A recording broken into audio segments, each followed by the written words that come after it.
Parfois on coche tous les critères, je dirais objectifs, c'est-à-dire, bon, c'est pas trop loin de son lieu de travail, la l'école pour les enfants est aussi à proximité. Enfin voilà, c'est dans notre budget, vous voyez? On coche toutes les cases et pourtant, quand on arrive dans le lieu, on dit: «Ah ben c'est pas ça». Il y a pas le déclic, il y a pas ce coup de cœur et au contraire, parfois, on a un lieu qui va présenter peut-être, certaines, qui rentrent pas dans toutes les cases, mais on dit: c'est là que je veux être». Eh bien, c'est un petit peu comme les rencontres de personnes, hein. La personne, notre conjoint, conjointe, c'est pas la personne la meilleure au monde, hein, mais c'est celle qui nous convient.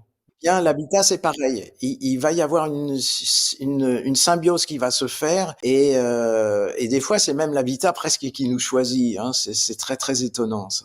Oui, je pense que dans tous les cas, dans notre, expérience de vie, évidemment, on rencontre jamais personne par hasard et les lieux nous appellent peut-être, pour une raison qui nous échappe. Peut-être ça peut même être, lié à une vie antérieure. Est-ce que d'ailleurs tu as un exemple peut-être de lié à ça? Oui, oui, en fait, l'habitat va appuyer sur, notre monde psychique, pour mettre en exergue ce qui est important de mettre à jour. Que ça soit dans cette vie-là ou même dans des traces plus lointaines comme dans une vie, antérieure et donc l'habitat va appuyer comme un gamin, hein et un gamin des fois il est totalement spontané mais il sait appuyer sur le bouton rouge Mmh. pour créer en fait une réaction.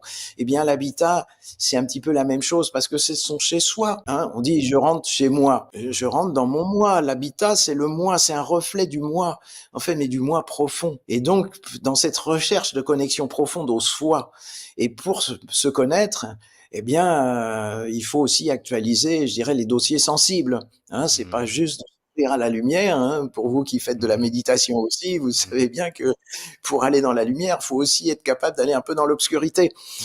Eh bien, la maison va en fait avoir ses points forts qui peuvent nous porter vers la lumière, mais aussi certains points que je dirais pas négatifs, parce que c'est pas négatif en soi d'explorer sa zone d'ombre, puisque Mmh. justement c'est pour mieux se connaître. Eh bien, la vita va effectivement à ce rôle aussi. Et il va nous permettre, d'aller à la rencontre, de nous-mêmes.